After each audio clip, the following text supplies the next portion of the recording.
Olá a todos, eu sou Isis Aquino, diretora pedagógica da Land School, e hoje a gente está inaugurando um episódio novo no nosso canal do YouTube chamado Land TV. Nesse primeiro episódio, nós vamos fazer um resgate de tudo que aconteceu com a gente no primeiro semestre, desde que nós paramos de nos encontrarmos presencialmente em virtude do isolamento social decretado aqui na cidade de Salvador, assim como em todo o Brasil, e as aulas tiveram que mudar para um ambiente virtual, né? A partir desse momento, muitas coisas tiveram que ser transformadas, tiveram que ser adequadas e tiveram que passar para um outro estágio de interação. E isso faz muita diferença para a educação e para as formas de ensinar e aprender. Dado toda essa experiência e as adaptações que nós tivemos que fazer em termos de currículo, em termos de avaliação e também em termos de acompanhamento do aprendizado das crianças, nós decidimos então no segundo semestre começar a falar um pouco sobre o que nos aconteceu, depurar essas experiências, compartilhar um pouco da nossa visão de educação, a nossa visão também sobre o que tem acontecido conosco, ampliar as nossas formas de socializar o que nós aprendemos também como comunidade de educadores e trocar à medida que esses vídeos forem sendo publicados e a gente for lendo os comentários e conseguirmos interagir por essas plataformas digitais também, com outros educadores, com outras escolas e com a nossa própria comunidade de pais e funcionários. A gente vai continuar trazendo outros conteúdos aqui para esse canal, mas a nossa ideia maior também é se ouvir, é construir um repertório de registros que nos dê memória, que nos dê lugar, né? Lugar nesse ambiente virtual novo para nós, que é o YouTube, mas que também são as plataformas digitais, porque uma coisa é a gente alimentar o nosso Instagram, o nosso site, outra coisa é nós trazermos conteúdo reflexivo, nós abrirmos essa possibilidade de troca. E isso para nós é novo. Mas assim como a gente pediu para os nossos alunos se abrirem para o novo e aprenderem a aprender de outra forma, a gente também acha que é importante ocupar esses espaços de troca de conhecimento e de ampliação dos repertórios de tantos educadores que estão agora mais próximos, não é verdade? Pelo advento, na verdade, da internet, dessa popularização da internet que foi nos imposta e acelerou um pouco esse processo que, na verdade, já aconteciam nas escolas, né? A tecnologia, ela já é parte de muitas escolas há bastante tempo, mas deu uma acelerada e deu também uma amplificada, né? Na população que ocupa agora esses espaços. Com muita satisfação que hoje eu trago aqui uma das nossas educadoras, que é a professora Simile Antunes. Ela é professora de ciências na nossa escola e é alguém que vai começar a conversar com a gente sobre essa perspectiva de abordagem de ensino, de metodologia e também sobre avaliação, que é muito importante, dado o fato de que ciências se valia muito dos laboratórios, né, e dos espaços da escola que davam a oportunidade dos alunos se reunirem em grupo, fazerem pesquisas, as nossas bibliotecas, enfim, os espaços em que eles se agrupavam para discutir tarefas da escola. E isso agora teve que ser reinventado nesse espaço virtual. E ela tem experiências importantes para compartilhar com a gente e daqui a pouco ela vai falar um pouco sobre isso, tá bem? Então sigamos! Olá, tudo bem? Eu sou a professora Simile, sou graduada em Ciências Biológicas e tenho mestrado e doutorado em Ciências. Faço parte desse time da Land desde 2019 e hoje gostaria de conversar um pouquinho com vocês, trocar um pouco de experiência sobre essa temática tão importante que é o uso de metodologias ativas e não só isso, falar também como é que a gente tem adequado o uso dessas metodologias nessa nossa realidade atual, né? diante desse cenário de pandemia, o que a gente tem buscado, né, de adequação para fazer com que isso se torne realidade nessa vivência remota. Desde 2009 a gente tem discutido muito a importância, né, de se usar metodologias ativas dentro do nosso currículo, dentro do processo de ensino-aprendizagem. Quando a gente fala em metodologia ativa, a gente tem que lembrar que o aluno está no centro do processo, né? O discente está no centro do processo. A gente precisa buscar meios, né, de protagonizar o aluno. A gente precisa entender que o professor está ali dentro desse processo como um facilitador, mas nunca no centro de tudo. Então, tem sido bastante desafiador a gente buscar, né, dentro dessa realidade remota, algumas estratégias, algumas plataformas para a gente conseguir integrar tudo isso no nosso dia a dia, nas nossas aulas e facilitar, né, esse processo para o nosso alunado, que é quem a gente se preocupa, que é o objeto principal do nosso trabalho. A gente quer ver o nosso aluno crescendo mesmo diante dessas dificuldades todas que a gente tem encontrado nessa situação da pandemia.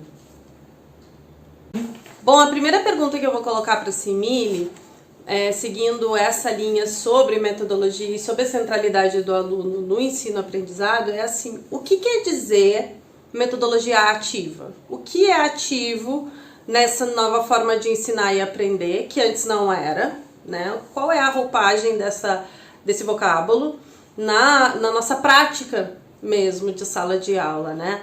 Qual é o novo papel do professor e do aluno? E eu vou pedir para a Simile fazer um resgate, porque é importante, assim. Ela falou em 2019, a nossa equipe de professores vem já há muito tempo debatendo essas novas abordagens, dada a nossa circunstância bilíngue e a nossa candidatura ao Middle Years Program do International Baccalaureate, que advoga bastante também sobre a centralidade do aluno e o papel desse aluno na autonomia do pensamento, no desenvolvimento de habilidades críticas e, óbvio, a integração da tecnologia. Então, essas discussões elas já acontecem no nosso grupo há bastante tempo, né? Mas em 2019, em específico, o nosso grupo de professores colocou em prática uma série de abordagens diferentes, propôs para os alunos outras formas de olhar para o conteúdo, e a Simile se aventurou bastante nesse campo em 2019 no ensino presencial. A gente vinha numa crescente, né, e tinha elaborado um planejamento curricular extenso para o ano inteiro de 2020, obviamente projetando aulas presenciais. Visto que tudo mudou em março de 2020, eu vou perguntar para a Simile como é que ela fez para adaptar, além das expectativas dela, todo esse currículo escrito e toda a experiência que ela tinha tido com as crianças em 2019. A Simile, o ano passado, deu aula para o nosso 7º ano, e esse ano de 2020 ela está dando aula para 6º, 7º e 8º. Então a nossa ideia em colocar a Simile nessas 3 séries era de que ela ampliasse esse repertório dos alunos pelas séries, obviamente, iniciais do Fundamental 2 até as séries finais do ensino fundamental. Então a ideia era de que ela popularizasse, que ela ampliasse o repertório deles da mesma forma, né, de que a gente tivesse uma uniformidade dessas experiências. Então eu vou perguntar para ela o papel do aluno, o papel do professor nesse novo formato e o lugar do conteúdo. Será que o conteúdo fica realmente mais superficial? Como é que o conteúdo circula pela mão do aluno de uma forma diferente? E se ele consegue ser denso, se ele consegue ser complexo e de que forma? Então, continuando o nosso bate-papo que a gente está fazendo aqui, tentando responder alguns questionamentos, né, que a nossa querida Isis fez nesse nosso primeiro episódio do Lane TV, eu gostaria de falar um pouquinho do que foi 2019 para a gente em ciências, né? Foi um trabalho mais de base, eu diria assim. Em 2019 a gente tinha muitos desafios, eu tinha apenas uma única série, que era o 7º ano, e a gente trabalhou numa perspectiva meio de alfabetização científica. Como é que eu poderia fazer o meu aluno entender como é que se deve fazer pesquisa, quais fontes ele precisa buscar para pesquisar, né, corretamente, o que é que ele deve buscar para ganhar autonomia dentro desse processo. Porque de acordo com as metodologias clássicas que a gente conhece, o professor está sempre no centro de tudo, o professor sempre é detentor do conhecimento e o aluno está ali absorvendo. E quando a gente fala em metodologia ativa, é exatamente o contrário, né? A gente quer ver o aluno desabrochar no sentido de se colocar, de entender bem sobre aquilo e principalmente ajudar os outros colegas nesse processo também de aprendizado. Por que não aprender também com o meu colega, né? Sempre buscar aquela coisa de descentralizar esse papel do professor. Então a gente propôs diversas metodologias para buscar isso, né? Junto do nosso alunado. Uma das primeiras metodologias que a gente buscou desenvolver junto ao 7º ano foi a aprendizagem colaborativa, né? Conhecida como Jigsaw. Nessa metodologia a gente busca sempre promover alguns agrupamentos para que os alunos leiam sobre determinados temas e aí depois eles circulam, né? A gente forma alguns primeiros grupos, eles vão ler de temas diferentes, ou mesmo que a gente esteja trabalhando com um determinado artigo, eles vão ler seções diferentes desse artigo. E essa é a primeira formação dessa metodologia. Depois a gente reúne, né, aqueles alunos que leram sobre a mesma coisa, para que eles debatam, para que eles tirem dúvida, para que eles, né, consigam interagir, entre si, para construir um conhecimento sobre aquele determinado assunto. E aí no final, né, desse agrupamento, eles voltam aos grupos originais para contar a história total, né, do que é que foi dito. Dentro desse processo, é claro que a gente pode fazer algumas intervenções, a gente tem aquela percepção, né, se algum conceito ficou meio fora, se alguma coisa não, né, o aluno não entendeu muito bem, a gente pode fazer essa intervenção, a gente pode inclusive ter esse olhar e verificar se a gente precisa trabalhar isso em um outro momento, buscar alguma outra aula que seja mais conceitual. Mas foi uma metodologia que funcionou muito bem, né, no 7º ano, nesse sentido de buscar o amadurecimento do nosso aluno, buscar a autonomia do nosso aluno em como buscar, né, sobre um determinado assunto. Isso vale para ciências, mas isso vale para qualquer outra disciplina. E foi bastante interessante. A gente veio caminhando nesse processo e a gente viu o quanto o aluno cresceu dentro disso tudo. A gente viu o quão é importante a gente trabalhar com essas metodologias ativas, né, diante dos resultados que a gente vê com os trabalhos que a gente vai buscando. Uma coisa que foi muito importante dentro desse processo foi ensinar, né, o nosso alunado a onde pesquisar, que tipo de fonte ele poderia acessar, né? O aluno estava engrenando numa nova leitura, né? Que é a leitura do artigo científico. Então, que fonte é confiável para ele? Então, a gente fez esse exercício de aprender a pesquisar. A partir do momento que o aluno busca, né, essas fontes, lembrar que o aluno está no centro do processo.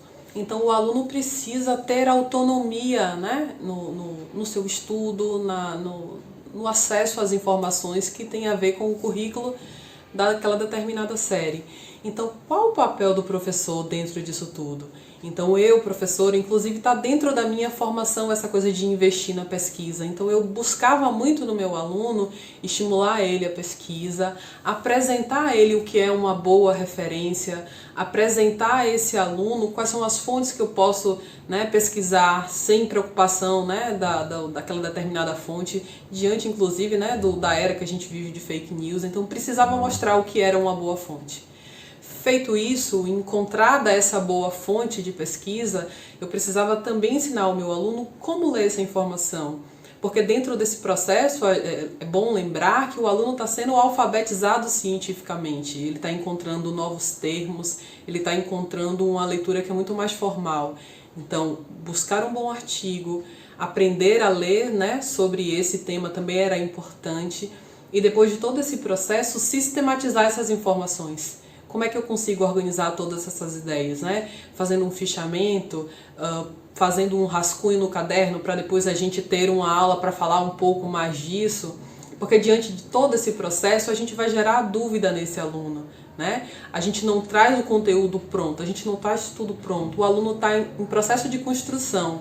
Ele lê, ele interpreta aquela informação, né? Isso vai causar uma série de dúvidas que ele vai estar colocando para o professor, ele vai estar estimulando a discussão e, ao mesmo tempo, os outros colegas vão se inquietando e tentando participar de todo esse processo. Então isso é muito importante quando a gente fala em metodologia ativa, isso é muito importante quando a gente pensa no protagonismo do aluno dentro do processo. E muitas metodologias nos ajudam nesse processo, nesse buscar. A aprendizagem colaborativa é só um exemplo disso. Uma outra formação bem interessante dentro desse contexto é o seminário socrático, né? É um círculo que vai, né, a gente vai rodar uma série de informações. Então, em um determinado momento, o aluno está ali como observador e em um outro momento o aluno está ali debatendo um determinado tema. Então, é uma outra prática também que foi aplicada com êxito. O grande X da questão é que tudo isso foi pensado de maneira presencial. Em 2019 a gente trabalhou, a gente treinou muito, a gente se reuniu muito. Nós professores, a coordenação, a nossa direção, buscando estimular isso dentro do nosso alunado. E quando a gente inicia o nosso ano letivo em 2020, a gente planejou todo o ano, a gente tem essa característica de planejamento muito cedo, né? Muito para que a gente consiga pensar o ano e que a gente projete coisas interessantes, né, para serem aplicadas com os nossos alunos. E então veio esse cenário de pandemia e me veio uma grande angústia se eu conseguiria fazer com que tudo isso, né, fosse real dentro de um ensino remoto, né? Como é que o que é que eu poderia utilizar para fazer isso, né, para fazer disso uma realidade para meu aluno? E aí a gente teve que buscar muitas adequações para isso virar realidade. Então a Simile antecipou pra gente um pouco da vivência dela nessa transição de 2019 para 2018 e pontuou bem onde ela estava no caminho com os alunos, desenvolvendo essas novas posturas, porque são importantes, né? A autonomia do aluno, ela não se constrói simplesmente pela vontade do professor, ela não se constrói simplesmente quando a gente propõe uma nova atividade, ela é um cultivo de posturas mini todos os dias e durante todas as semanas, até que o aluno entenda que dele é esperado outra coisa e ele veja o resultado da sua nova investida, na verdade, junto ao conhecimento. Eu tenho uma pergunta para fazer para a Simile, que tem um pouco a ver com a nossa grande questão da educação, que é a avaliação. Como é que ela avaliou o aluno no processo, tanto do seminário socrático quanto no DIGSOL? O que foi preciso planejar, vendo a avaliação lá na frente, né, se construindo? E a avaliação, ela realmente está lá na frente? Assim, quando que a avaliação entra nesse processo, nesse jogo? E eu queria saber também da Simile quais foram os recursos tecnológicos, quais foram as plataformas. Ela falou um pouco pra gente mais cedo sobre lançar mão de outras plataformas para viabilizar essas conversas, para viabilizar os pequenos grupos, né?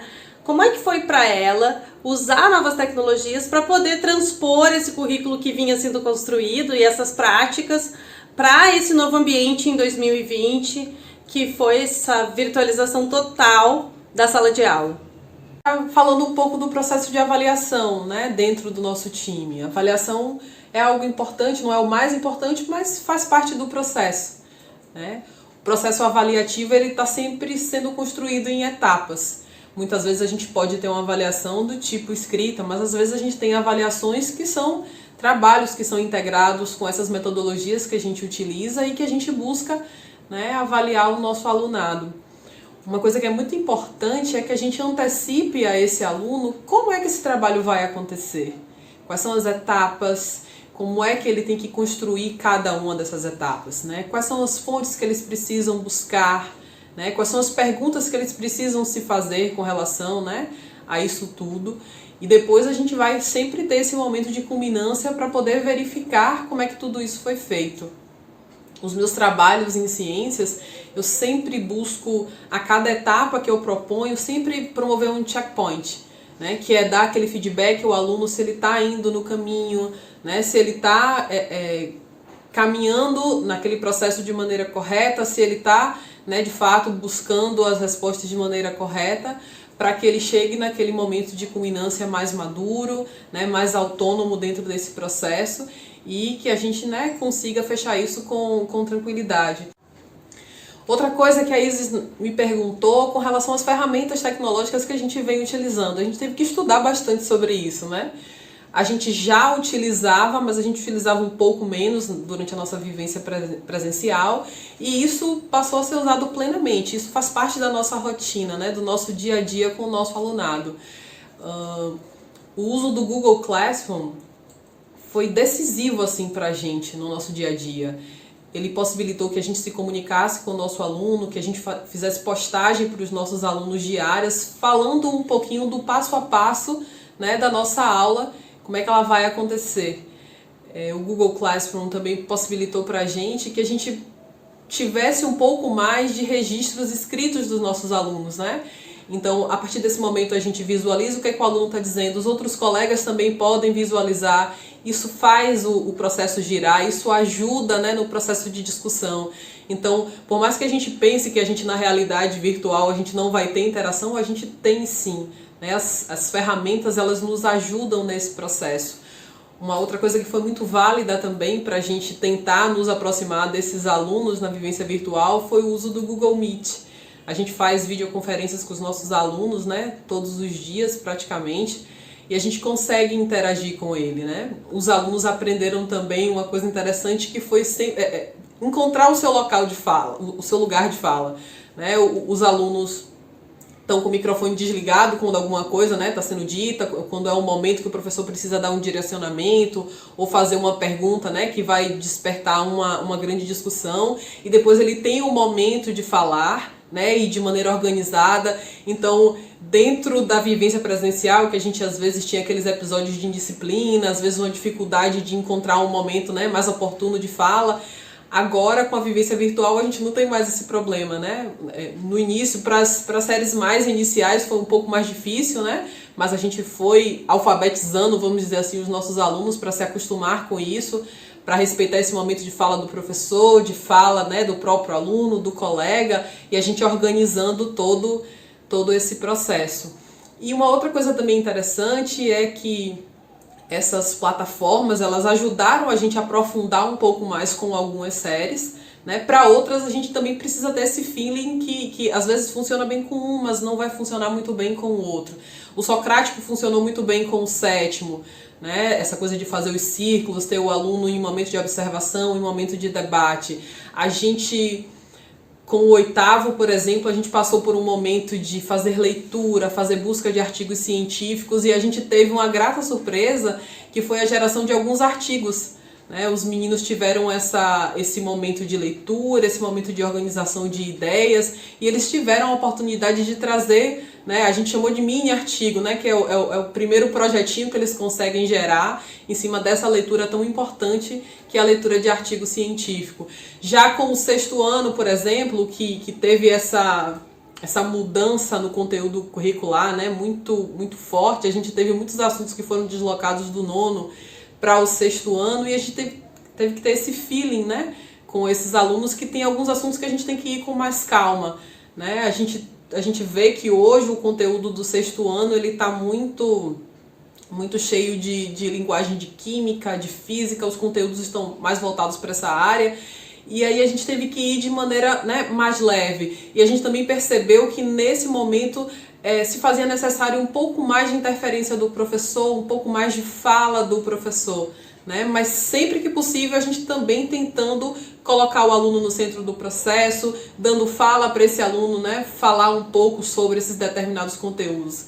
Lembro que no sexto ano a gente fez recentemente um trabalho sobre a tabela periódica, que a gente conversou bastante, os meninos produziram alguns modelos 3D sobre a tabela periódica para a gente conversar, que é um tema difícil, né, um tema relacionado à química difícil, mas que a gente conseguiu com êxito falar sobre isso e de uma maneira mais delicada, né, sem deixar de cumprir, né, essa parte da grade curricular do sexto ano, mas buscando diante desse olhar, né, falar disso de uma maneira mais tranquila. E é isso que a gente vem tentando fazer. Para acabar esse vídeo, eu vou fazer uma pergunta filosófica, um pouco reflexiva, que vai além, obviamente, do conteúdo de ciência, talvez. É uma pergunta que eu quero trazer para todos os meus professores que vierem aqui discutir um pouco conteúdo com vocês, mas eu acho importante, assim. E esse aluno no virtual, ele é o mesmo? Quem são essas novas pessoas que se projetam por trás da tela? Eles continuam os mesmos alunos que a gente tinha no presencial? E esse professor que teve que reinventar suas práticas, que teve que se reinventar, ele é o mesmo? Se é ou não, por que e como? Boa pergunta que a Isis trouxe, né, para mim e para todos os professores em geral. Quem são esses alunos agora? São os mesmos? Os alunos estão diferentes? Nós, professores, né? Eu acho que todo mundo mudou um pouco, né?